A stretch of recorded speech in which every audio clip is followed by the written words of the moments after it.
Hello friends, मैं doctor Deepika Mundada, physician from Nashik. आज आपके साथ डिस्कस करना चाहती हूँ कमर दर्द के कारण, उसके उपचार और उसकी वजह, और सबसे इम्पोर्टेंट आपकी गलत जानकारी है जिसे आपको दूर करना चाहिए। सबसे पहले आपको मन में ये लगता है कमर दर्द मतलब स्पॉन्डिलोलिसिस हो गया, मतलब कि डिस्क आपस में सरक गई है। ऐसा नहीं है। मोस्ट इम्पॉर्टेंट कारण जो कमर दर्द का होता है वो है मैकेनिकल, मतलब मसल का स्पाज्म। कमर दर्द हम बोलते हैं चलते चलते एकदम से हिक भर गई और एकदम से दर्द हो गया।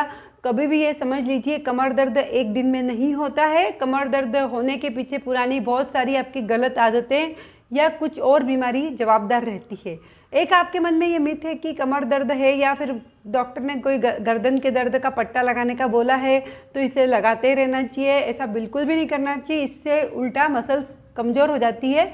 ये सिर्फ इमरजेंसी ट्रीटमेंट है, इसका रेगुलर इस्तेमाल बिल्कुल भी नहीं करना चाहिए। कमर दर्द कब डेंजरस होता है? कमर दर्द डेंजरस होता है जब फीवर आ रहा है, दर्द बहुत तेज हो रहा है, या एकदम से कोई फ्रैक्चर हो गया हो, आप गिर गए हो, मार लग गई हो और दर्द नीचे बहुत ज़्यादा जा रहा है और उसके साथ न्यूरोलॉजिकल कारण भी जुड़े हुए हैं। न्यूरोलॉजिकल चीज़ें मतलब कि पेशाब का कंट्रोल नहीं है, संडास का कंट्रोल नहीं है, या फिर पाँव में नमनेस हो गया है, पाँव उठ नहीं रहा है, पाँव में सेंसेशन कम हो गया है, वैसे ही पेशाब और लेटरिन का सेंसेशन कम हो गया है, तो ये डेंजरस कंडीशन होती है। कमर दर्द की मुख्य वजह होती है मसल्स का वीक होना। नंबर 2 पे वीक वजह होती है आपकी या तो वहाँ पे इन्फेक्शन होना, जैसे कि टीबी वगैरह, या इन्फ्लेमेशन होना जॉइंट्स का, जो उम्र की वजह से हो सकता है, आर्थराइटिस, या फिर अनकाइलोजिंग स्पॉन्डिलोलिसिस जैसी बीमारियां, सेक्रोइलाइटिस की बीमारी की वजह से हो सकता है। तो एक तो मैंने आपको इन्फेक्शन बताया, एक इन्फ्लेमेशन बताया। एक आपको मैं बताना चाहती हूँ ट्यूमर की वजह से, कोई कैंसर हो उसकी वजह से, या फिर मैकेनिकल कॉज। मैकेनिकल में मसल्स का टियर या लिगामेंट की इंजुरी, टियर एक्सेसिव, या बोन्स का एक्सेसिव ग्रोथ होना, जो कि बोन्स कॉलोसिस भी कर सकती, तिरछी हो सकती है उम्र के हिसाब से, स्पॉन्डिलोलिसिस, या फिर आपकी जो कार्टिलेज है वो घिस गई है, ये वजह हो सकती है। दर्द कब डेंजरस होता है? अगर वजन कम हो रहा है और जैसे कि मैंने बताया आपको पेन अगर रेडिएट हो रहा है, नीचे तक जा रहा है और साथ में न्यूरोलॉजिकल कारण है तो। अब ये किन लोगों को ज़्यादा होता है? उम्र के हिसाब से, जो लोगों का ये लाइफस्टाइल डिसऑर्डर है, वजन ज़्यादा है, बैठ के काम कर रहे हैं, एक्सरसाइज कम कर रहे हैं, स्मोकिंग कर रहे हैं, प्रेगनेंसी, पेट बहुत निकला हुआ, ये इसके रिस्क फैक्टर होते हैं। कभी कभार कमर दर्द पेट की बीमारी का भी प्रतीक हो सकता है, जैसे कभी कभार मलेरिया बुखार या डेंगू में भी बहुत कमर दर्द हो सकता है, वैसे ही गॉल ब्लैडर स्टोन या आउटिक डिसीज, आउटा पाँव पेट की नस का बीमारी में भी कमर दर्द रेफर होके पेन करा सकता है, जो आपको कन्फ्यूज़न कर सकता है।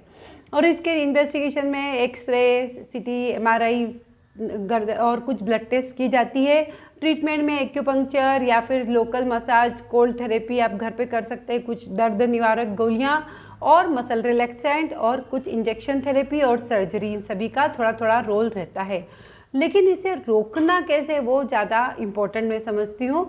और ये मैं जिस दर्द की बात कर रही हूँ वो है क्रॉनिक बैक पेन, जो आता है और चला जाता है और काफ़ी सालों से है और पिछले 3 महीनों से तो ज़्यादा ही है।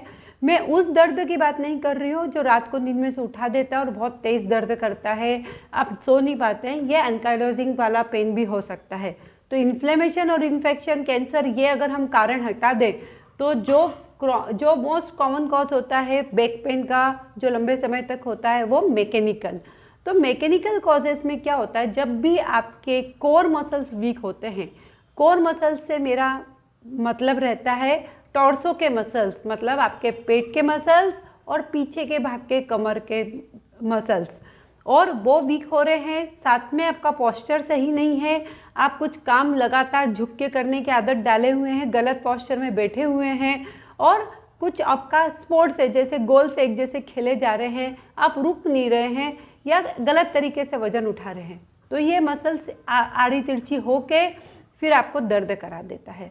तो इसमें कुछ कुछ एक्सरसाइज बिल्कुल नहीं करना चाहिए, उससे दर्द बढ़ सकता है, और कुछ एक्सरसाइज से कोर स्ट्रेंथनिंग हो जाती है।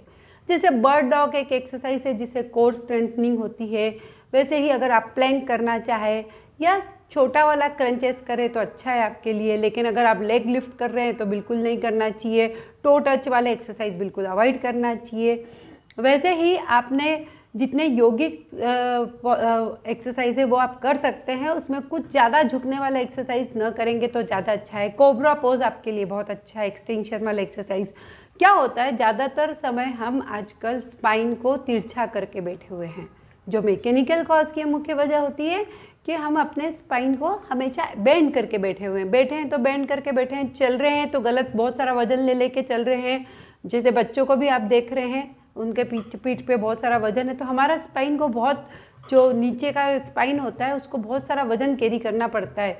सर का भी वजन है, मोबाइल देख रहे हैं तो भी हम झुके हुए हैं, तो ये फ्लेक्शन मतलब झुकी हुई कंडीशन बहुत ज़्यादा हो गई है।